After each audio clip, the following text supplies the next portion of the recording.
Masking ഉപയോഗിച്ചിട്ട് അടുത്ത ഒരു ഫോട്ടോയിൽ എന്തൊക്കെ മാറ്റങ്ങളാണ് നമുക്ക് വരുത്തുന്നത് എന്ന് നമുക്കൊന്ന് നോക്കാം. ഈ ഒരു ഫോട്ടോയിൽ നമുക്കറിയാം ആൾക്കാരുള്ള ഒരു ഫോട്ടോയാണ്. അപ്പോൾ അതുകൊണ്ട് തന്നെ ഇവിടെ പീപ്പിൾ എന്ന് പറഞ്ഞ സ്ഥലത്ത് 2 പേരെയും ഡിറ്റക്റ്റ് ചെയ്തിട്ടുണ്ട്. ഇപ്പോൾ ഇതിനകത്ത് 2 പേര് ഉള്ളതുകൊണ്ട് ഇവിടെ ആ 2 പേരെയും ഇവിടെ ഡിറ്റക്റ്റ് ചെയ്തിരിക്കുന്നതായിട്ട് കാണാനായിട്ട് സാധിക്കും. അപ്പോൾ ആ 2ൻ്റെയും ഒരു മാസ്ക് ഓട്ടോമാറ്റിക്കായിട്ട് അവിടെ ക്രിയേറ്റ് ആവും.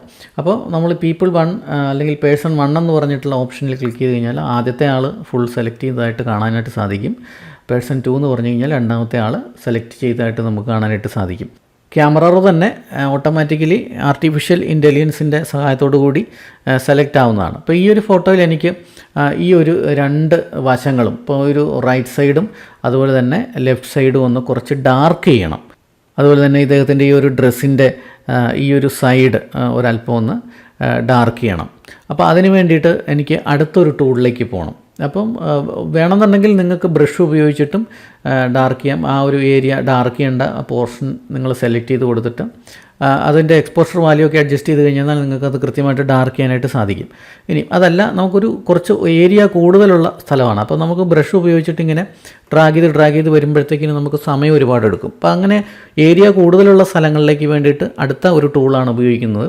ഇപ്പോൾ ലീനിയർ ഗ്രേഡിയൻറ്റ് എന്ന് പറഞ്ഞിട്ടുള്ള ഈ ഒരു ടൂൾ നമുക്ക് അതിന് വേണ്ടിയിട്ട് ഉപയോഗിക്കാനായിട്ട് സാധിക്കും. ഇപ്പോൾ ഈ ഒരു ലീനിയർ ഗ്രേഡിയൻറ്റ് ക്ലിക്ക് ചെയ്ത് കഴിയുമ്പോഴത്തേക്കിനും നമ്മുടെ മൗസ് ഒരു ക്രോസ് സിമ്പിളായിട്ട് മാറിയിട്ടുണ്ട്. അപ്പോൾ ഞാനിവിടുന്ന് ക്ലിക്ക് ചെയ്ത് പിടിച്ചിട്ട് ഇങ്ങോട്ട് ഒന്ന് ഡ്രാഗ് ചെയ്യുവാണ്.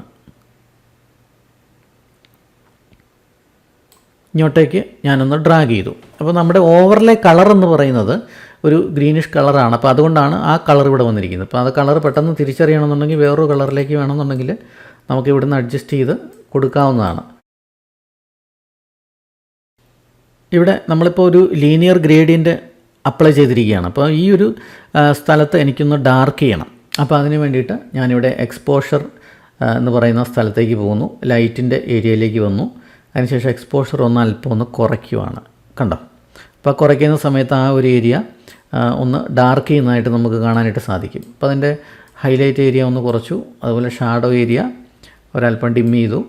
വൈറ്റ് ഏരിയ നമുക്ക് അധികം വേണ്ട അവിടെ. അതുപോലെ തന്നെ ബ്ലാക്ക് ഏരിയ ഒന്ന് ഡിം ചെയ്തു. അപ്പോൾ ആ ഒരു ഏരിയ കുറച്ച് ഡാർക്കായിട്ട് വന്നിരിക്കുകയാണ്. അപ്പോൾ ഇത് നമ്മൾ അപ്ലൈ ചെയ്ത് കഴിഞ്ഞപ്പോഴത്തേക്കിനും നമുക്ക് ആ ഡ്രസ്സിലേക്കും അതുപോലെ തന്നെ ആ ഫ്ലവറിലേക്കും ഒക്കെ ആ ഒരു ഡാർക്ക്നെസ് ഒരല്പം കയറി വന്നിട്ടുണ്ട്. കണ്ടോ? അപ്പോൾ നമ്മുടെ ഓവർലേ എന്ന് പറയുന്നത് ഈ ഫ്ലവറിലേക്കും കൂടെ വ്യാപിച്ചിട്ടുണ്ട്. അപ്പോൾ അത് കാരണം ഇപ്പോൾ ഈ കോട്ടിൻ്റെ ഈ സൈഡിലും അതുപോലെ തന്നെ ഈ ഫ്ലവറിലേക്കും ആ ഡാർക്ക്നെസ് കയറി വന്നിട്ടുണ്ട്. അപ്പോൾ അതിനെ നമുക്കൊന്ന് റിമൂവ് ചെയ്യണം. അതായത് ഇവിടെ നമുക്ക് ആ ഡാർക്ക്നെസ് വേണ്ട. അപ്പോൾ ഇതിലേക്ക് അത് വരേണ്ട ആവശ്യമില്ലായിരുന്നു. അപ്പോൾ അതിന് നമ്മൾ എന്താ ചെയ്യേണ്ടത്? അതിനെ നമുക്ക് അത് കുറയ്ക്കണം ഇതിൽ നിന്ന്. അതായത് ലീനിയർ ഗ്രേഡിയൻറ്റിൽ നിന്നും ഈ ഒരു സെലക്ഷനെ കുറച്ച് കളയണം. അപ്പോൾ അതിനെ സബ്ട്രാക്റ്റ് ചെയ്യുക എന്നാണ് നമ്മൾ പറയുന്നത്. അതിനെ നമ്മൾ സബ്ട്രാക്റ്റ് ചെയ്ത് കളയണം.